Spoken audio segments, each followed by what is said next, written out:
So if your car starts rattling, Yeah. you pull over, you pop the hood, you find a worn out belt, and you replace it. Right. And then the engine just runs smoothly again. Exactly. And it's incredibly satisfying, right? Right. Because it's a mechanical problem with a clean binary solution, broken and then fixed. Yeah, perfectly logical. But uh, when you try to apply that exact same mechanics logic to your own brain, well, you just end up completely exhausted. Oh, absolutely. Like you try to, I don't know, fix your flaws or optimize your morning routine, upgrade your habits like you're downloading a software patch.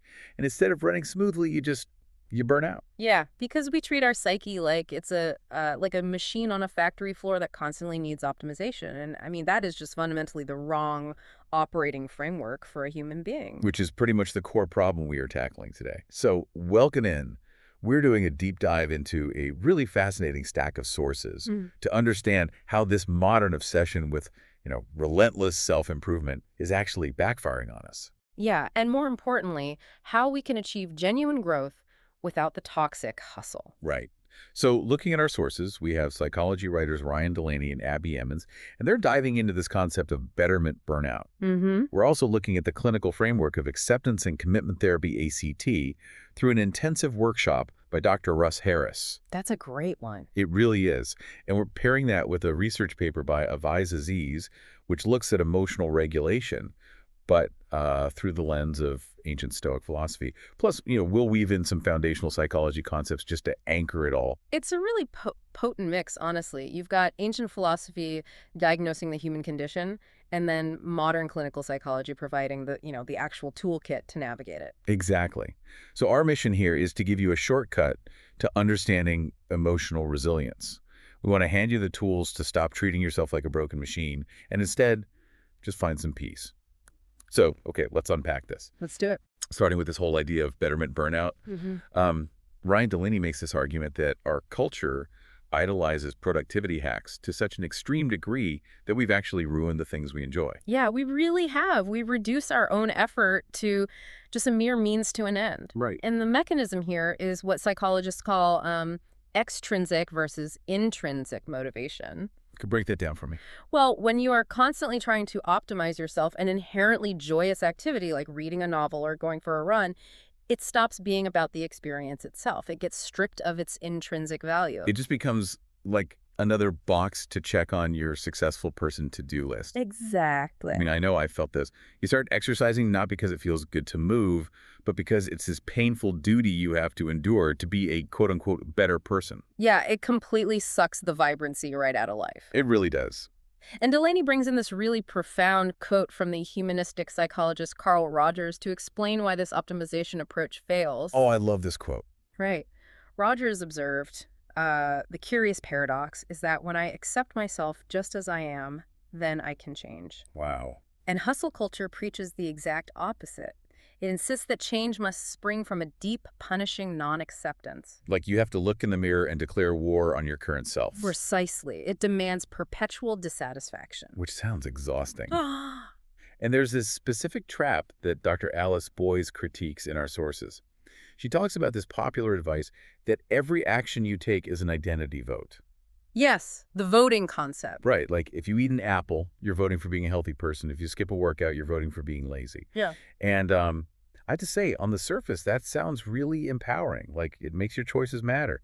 But Boyes warns strongly against this. She does, because of the psychological pressure cooker it creates. Right. Boyes points out that this mindset turns your own mind into an identity courtroom. An identity courtroom. That is such an intense phrase. It is, because if every single choice is a vote on your identity, then you are constantly on trial. It's like having an IRS auditor permanently living in your house, just, scrutinizing every tiny transaction to decide if you have worth. Yeah, exactly. Eating a cookie isn't just eating a cookie anymore. It's a high-stakes verdict on your fundamental morality. God, no wonder we're all burnt out. Right. The cognitive load of that is staggering. I mean, you are constantly spiking your own cortisol. So what's the alternative? Well, Boyes argues that we need to explicitly reject these hustle culture assumptions, mostly because they keep us focused on the immediate, frantic short term. Her alternative is to adopt much longer time horizons. Okay, like how long? Like, if you want to be a runner, Think about where your fitness will be in 10 or 20 years. Don't turn today's chaotic, slightly slow jog into a referendum on your entire character. Right. It kind of removes that crushing daily pressure. Exactly. It gives you permission to just have a bad Tuesday. I love that. Permission to have a bad Tuesday. But this raises a huge question for me. Okay, what is it? If this relentless optimization makes us so miserable and the identity courtroom is so exhausting, why do our brains default to it? Like, why are we wired to constantly look for problems to fix in ourselves? That is the million-dollar question. And to answer that, we have to look at the evolutionary mechanics of the brain, which Dr. Russ Harris explores beautifully in his work on acceptance and commitment therapy, or ACT. ACT, right? Yeah. Harris actually flips traditional psychiatry on its head by contrasting what he calls the assumption of healthy normality with destructive normality. Okay, so I was reading this section, and the assumption of healthy normality is basically the Western medical model, right? Pretty much. Like the idea that humans are naturally happy and peaceful, so if you're anxious or depressed, something is clinically broken in you. Exactly. That's the standard cultural narrative. But Harris argues for destructive normality. Which sounds terrifying, but go on. Well, he suggests that human psychological suffering is actually ubiquitous. It's everywhere. And not because we're all broken, but because our normal, healthy cognitive processes, specifically human language, and our innate problem-solving abilities, they're actually inherently destructive when they're pointed in the wrong direction. Oh, because the mind didn't evolve to make us happy, it evolved to keep us alive. Yeah. I think the sources mentioned the brain's primary directive is simply don't get killed. Exactly. Don't get killed. The human mind is the ultimate external problem-solving engine. Right. For hundreds of thousands of years, if there was a problem in the physical world, a predator, a lack of shelter, a freezing winter, the brain's job was to say, here is something I don't want. Let me figure out how to avoid it or get rid of it. And it worked incredibly well. I mean, it built civilization. It did. But so if you see a tiger, your brain says, get rid of the tiger or run away, and you survive. Right. The glitch happens when we apply that exact same external strategy to our inner world. So we treat our feelings like tigers. Yes. We engage in what ACT calls experiential avoidance. We take that primal problem-solving tool and we just turn it inward. We feel a negative private experience, sadness, anxiety, an unwanted memory, and our brain treats it like the tiger. It says, I don't want this, I need to avoid it or suppress it. Exactly. But I want to push back on this, or at least just play out the logic here. Sure, go ahead. Let's say I'm feeling intensely anxious about a presentation I have to give. Obviously, I don't want to feel that way. Shouldn't I try to get rid of the anxiety? I mean, if the anxiety is making me suffer, trying to feel better seems like the rational move. It definitely seems rational until you look at the secondary effects. Okay. Harris introduces a concept called the struggle switch to explain why treating internal feelings like external threats backfires. The struggle switch. Yeah. Imagine a switch at the back of your mind. When a difficult emotion like anxiety shows up, and your struggle switch is on, you fight it. You think, I shouldn't be feeling this. This means I'm not prepared. This is terrible. Oh, I see. So the anxiety doesn't actually go away. It just mutates. Right. Now I'm anxious about the fact that I'm anxious. Or, I'm angry that I'm still feeling this way after trying to optimize my morning routine. Exactly. You are generating what Harris calls dirty discomfort. Dirty discomfort. Yeah, he separates our pain into two categories. Clean discomfort is the natural, unavoidable pain of life. You care about the presentation, so you feel a baseline level of nervousness. That's clean. Okay, that makes sense. But when the struggle switches on and you fight the feeling, creating massive amounts of dirty discomfort. Wow. It's the psychological equivalent of thrashing around in quicksand. The more you fight to get out, the deeper you sink. The harder you try to forcefully suppress a thought, the more neural attention your brain allocates to it. So trying to fix the feeling actually amplifies the feeling. Yes, precisely. Here's where it gets really interesting, because this realization that our own problem-solving minds are creating our suffering, it isn't some new breakthrough in behavioral therapy. No, not at all. Avesaziz's paper shows that ancient Stoic philosophers were trying to solve this exact same glitch in the human operating system over 2,000 years ago. Yeah, Stoicism is widely recognized as the direct philosophical ancestor to both CBT, cognitive behavioral therapy, and ACT. Wow.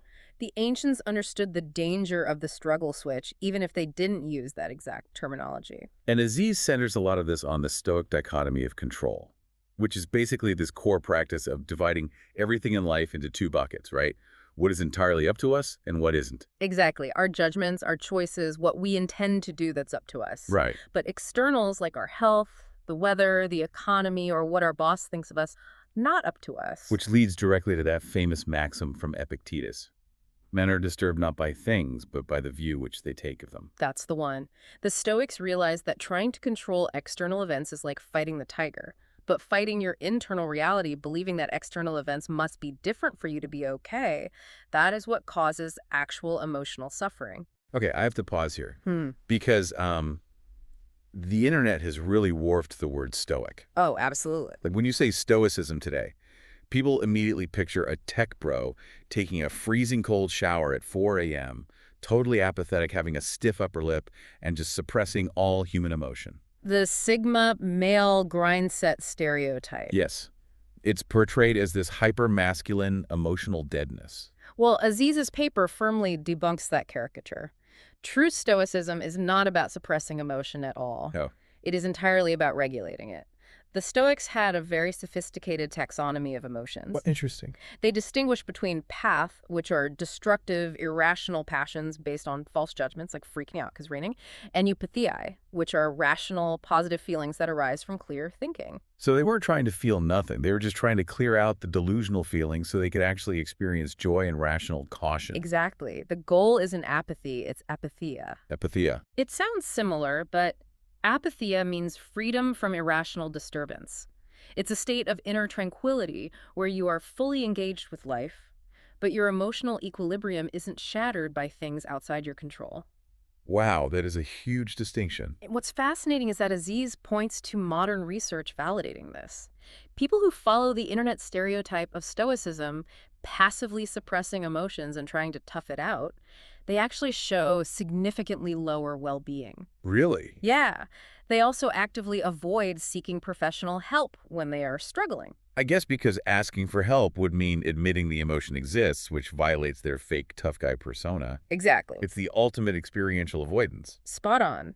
But individuals who practice true Stoic cognitive reframing, examining their judgments, separating what they can control from what they can't do, they see profound boosts in psychological resilience. So it's an active, conscious regulation, not just a passive stuffing down of feelings. Exactly. Active regulation. Okay, so we've got this bridge between ancient philosophy and modern psychology. And the theory makes sense. But the rubber has to meet the road here. Always does. How do we actually do this? Like, how do we disengage the struggle switch when we're sitting in gridlock traffic? Or when we feel that wave of betterment burnout hitting us on a Sunday night? This is where Dr. Russ Harris's ACT toolkit becomes incredibly practical. He breaks it down into 3 core actionable tools: diffusion, acceptance, and values. Okay, let's start with the first one. I was reading the section on cognitive diffusion, and it sounds almost like taking off a pair of virtual reality goggles. Ooh, I like that. Yeah, like when we are fused with our thoughts, we're in the VR simulation. We believe the thought, I am a failure, is absolute reality. But diffusion is taking the goggles off and realizing, oh, I'm just sitting in a room and my brain is showing me a scary movie. That is a brilliant analogy. It's moving from your thoughts to looking at them. The VR goggles capture the immersive illusion perfectly. Harris actually uses the metaphor of radio doom and gloom. Radio doom and gloom. I love that. Yeah. The human brain, thanks to that negativity bias we talked about, is constantly broadcasting warnings, criticisms, and worst-case scenarios. Right. You can't turn the radio off. Trying to turn it off is just hitting the struggle switch. But you can choose to let it play in the background without giving it your full attention. You know, this connects deeply to some of the foundational psychology definitions we pulled, specifically around psychological projection. Oh yes, the defense mechanism. Right. When we are totally fused with our thoughts, when the VR goggles are strapped tight, our ego feels incredibly fragile. If we have a thought or a trait we hate about ourselves, like our shadow side, we instinctively use projection as a defense mechanism. We offload it. Exactly. We subconsciously take our own unwanted traits and project them onto other people. Like, we furiously judge someone else for being selfish because we are secretly terrified of our own selfishness. Projection is the ultimate symptom of fusion. We take our internal narrative so literally that we have to offload it onto others just to survive the cognitive dissonance. Wow. Diffusion disrupts that entire cycle. By simply reframing your internal language saying, I'm having the thought that I am inadequate. Instead of I am inadequate, you create a crucial millimeter of space. I am having the thought. It really creates distance. It does. You realize the thought is just a passing neural event. It's not a mandate. Okay, so tool number 1 is diffusion. Take off the goggles. Tool number 2 is acceptance. And we have to clarify this because acceptance sounds like giving up, like passive resignation. I hear that a lot, but it is anything but passive. Okay. The Stoics referred to this as amor fati, a love of fate, embracing reality exactly as it presents itself without wishing it were otherwise. In the ACT framework, acceptance is defined as actively dropping the struggle switch. Dropping the switch. Yeah. Harris uses a metaphor called two countries at war to illustrate the mechanics of this. Imagine your country shares a border with a highly hostile neighbor. Okay, I'm picturing it.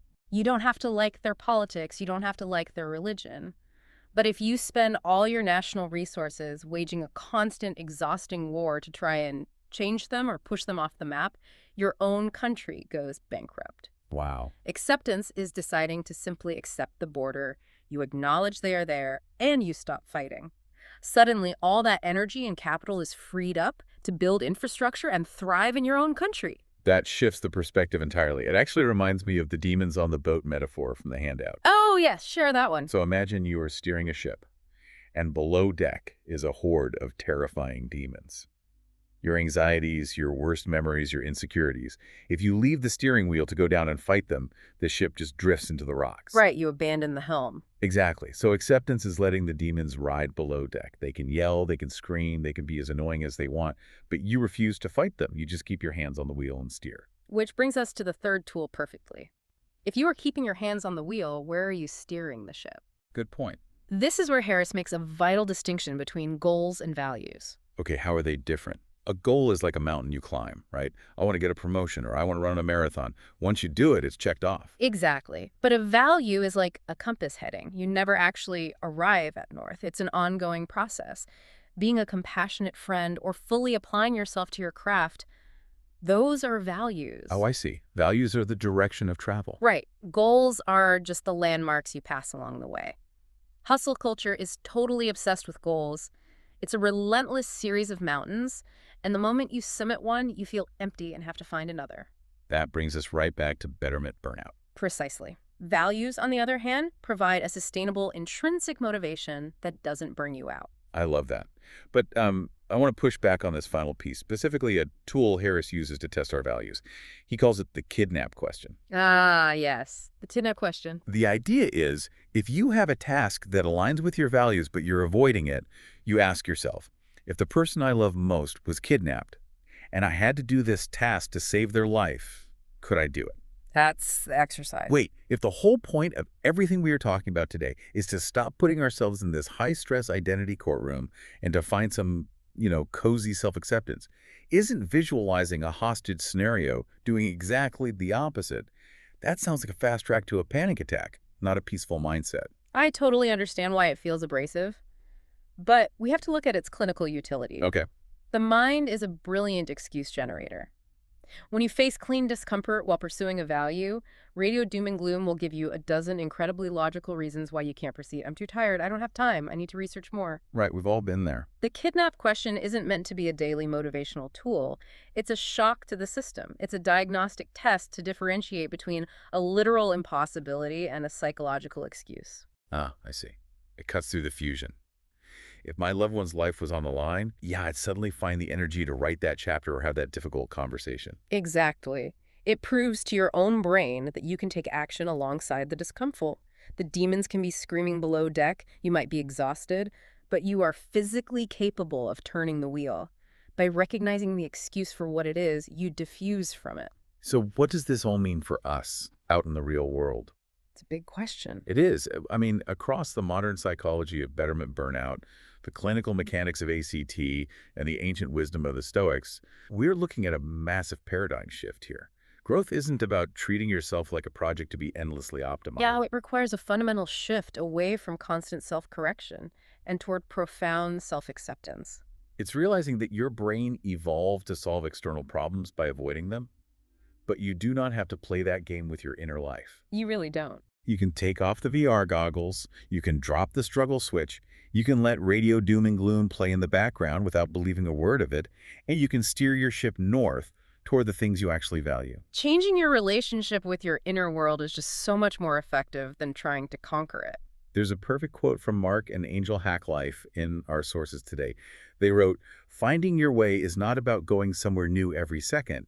It's about seeing familiar ground in new ways." That's beautiful. Right. You don't need a massive software update. You just need a new perspective on the operating system you already have. And that perspective shift is quietly radical. Actually, it leaves us with a provocative question to mull over as we go about our day. Oh, lay it on us.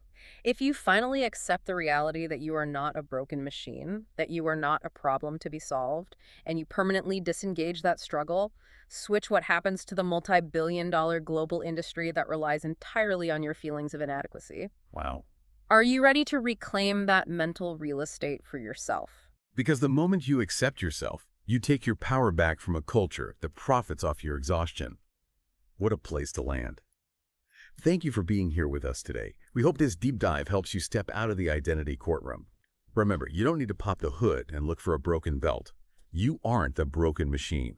So take a deep, mindful breath, leave the mechanic's wrench behind, and enjoy the rest of your day.